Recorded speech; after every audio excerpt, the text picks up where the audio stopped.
Hello and welcome to Wisdom Trek. This is Guthrie Chamberlain and I am your guide to wisdom. Thank you for joining us for this 7-day-a-week, 7 Minutes of Wisdom podcast. This is day 31 of our trek, and it's hard to believe that it's been a month already since we launched Wisdom Trek. It's been both challenging and exciting to create Wisdom Trek and to know that the podcast has been downloaded nearly 8,000 times in the first 30 days. I thank you so much for your support and request that you keep promoting Wisdom Trek so that we will grow boldly where few have chosen to grow before. Our purpose each day is to gain wisdom and insight, which will help us to create a living legacy. Today we are recording our podcast from the Big House in Marietta, Ohio. We've had the privilege of observing fairly young twin fawns in our yard for the past couple days. The deer seem to become less afraid each year. These two beautiful fawns have stayed fairly close to our house, bedding down in our yard, and I was getting a bit concerned that maybe something had happened to their mama. But towards dinner time tonight, she came sauntering through the yard herself, and after the little fawns had nursed a bit, the three of them headed into the small wooded area behind our house. We all need to take time to be thankful for the little joys of life. If you'd like to see the picture of these fawns, check out our journal entry for today on wisdom-trek.com. As we come to the end of another very busy day, I am thankful for all the experiences and opportunities that God has weaved into my life. Yes, they're overwhelming at times. Okay, well, they're overwhelming most of the time. But it's through these challenging times and daily life that we gain and grow in wisdom. Wisdom is obtained through years of proper thinking and experience. And that is why today's podcast is titled, Think and Grow Wise. As we continue on our trek, consider this. To become a wise person, you need to gain accurate, perceptive insights into human behavior and understand how this is integrated into everyday situations. We need to put into practice what Christ's half-brother James wrote in his letter in chapter 1, verses 19 and 20, and he put it this way. Understand this, my dear brothers and sisters. You must all be quick to listen, slow to speak, and slow to get angry. Human anger does not produce the righteousness that God desires. You need to be observers of human nature, a master psychologist with excellent emotional intelligence. You have to be willing to learn from real-life experiences, not from academic studies. This may mean that you need to keep what you know to yourself, but be willing to share what you know to certain individuals that are ready to think and learn. You need to have discernment and give advice to open-minded learners. If you desire to become wise, you will learn the talent of asking questions that lead to new understanding. This will bring a consciousness to yourself to communicate what you know when the situation is right, and with those who are willing to learn. If you are to become wise, you need to think about what you do and don't do. You need to have a strong inner frame of reference built on your integrity for your actions and statements. You need to learn to read situations well and understand others accurately, to see through the obvious and trust your intuition. You will need to think through life's issues and gain a sense of hidden motives behind the actions of others. This will allow you to become less vulnerable to cons, threats, criticisms, and manipulators. If you are able to learn this trait, then you can handle the pressure and threats with humor. You'll be able to remain stable and sustain self-control in times of turmoil. You will desire and expect things to turn out well. This will allow you to feel optimistic and self-confident in coping with rough situations. A valuable way to understand this wisdom is to define what wisdom is not.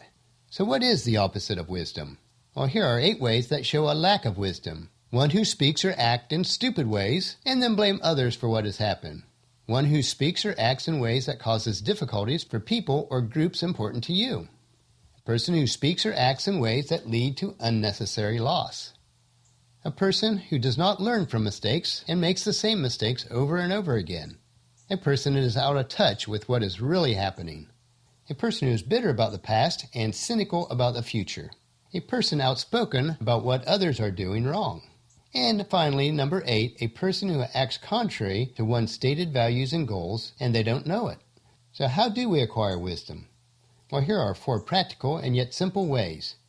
Number 1, develop a lifelong childlike curiosity and a playful spirit. Number 2, be happy rather than hostile, no matter how badly life has treated you. Number 3, ask questions, explore, desire to know how things work. And number 4, learn valuable lessons from rough experiences. Gaining wisdom can be defined in a 3-part process. Number 1, gaining wisdom, which is the raw data, the kind of data that you find in books, in research, and exploring the internet. Number 2, knowledge through thinking is knowing how to apply the information that you've gathered in point number 1. And finally, number 3, Wisdom is knowing when and understanding what circumstances the information and the knowledge are appropriate or useful or even true, and when and how and even whether to apply that knowledge that you have gained. So you might think of it this way. Wisdom is bringing all of your knowledge and skill to a situation and to bring it into a successful conclusion. I believe that personal wisdom begins with knowing who and whose we are. This will allow you to live by a value system consistent with that understanding, in seeing and appreciating the unique gifts that God has given us. These are our personality traits, the opportunities, and the abilities to impact the lives of others. Appreciation is an integral part of wisdom, for we know that wisdom does not come to us naturally. It must be cultivated and nurtured through proper thinking. And if you desire a blueprint for becoming wise, one of the best ways is to study the book of Proverbs in the Bible. In chapter 1, it lays out a plan in verses 2 through 7, and the plan is this. Speaking of Proverbs, their purpose is to teach people wisdom and discipline, to help them to understand the insights of the wise. Their purpose is to teach people to live disciplined and successful lives, to help them to do what is right, just, and fair. These Proverbs will give insight to the simple, knowledge and discernment to the young. Let the wise listen to these Proverbs and become even wiser. Let those with understanding receive guidance. By exploring the meanings of these proverbs and parables, the words of the wise and their riddles, fear of the Lord is the foundation of true knowledge, but fools despise wisdom and discipline. Since this podcast is originally scheduled to air on July 1st, I challenge you during the month of July to read a chapter in Proverbs that corresponds with each day of the month. And by July 31st, you will be wiser. Think and grow wise. It's worth every moment. Well, that'll finish our podcast for today. If you've missed any of the previous podcasts, please check out Wisdom Trek on iTunes, Stitcher, or on wisdom-trek.com. And tomorrow we will learn how living intentionally will bring significance to your life. So please check into our camp tomorrow for another day of Wisdom Trek, creating a legacy. And if you enjoy this daily dose of wisdom, I encourage you to help us out in the following 4 ways. Leave us feedback about the podcast on wisdom-trek.com. Please subscribe on iTunes or Stitcher so that the podcast will be downloaded to you automatically each day. Number 3, leave us a rating on iTunes and Stitcher. This will help us to know how we're doing. And number 4, which is very important, to spread the word to everyone you know to join us on our Wisdom Trek. I thank you so much for your support. The journal from this podcast today, which has pictures and other insights, can be found on wisdom-trek.com. We also have wisdom nuggets and free resources. And as we take this trek together, let us always remember to live abundantly or fully, to love unconditionally, to listen intentionally, to learn continuously, to lend to others generously, to lead with integrity, and to leave a living legacy each day. This is Guthrie Chamberlain, reminding you to keep moving forward, enjoy the journey, and create a great day. See you tomorrow.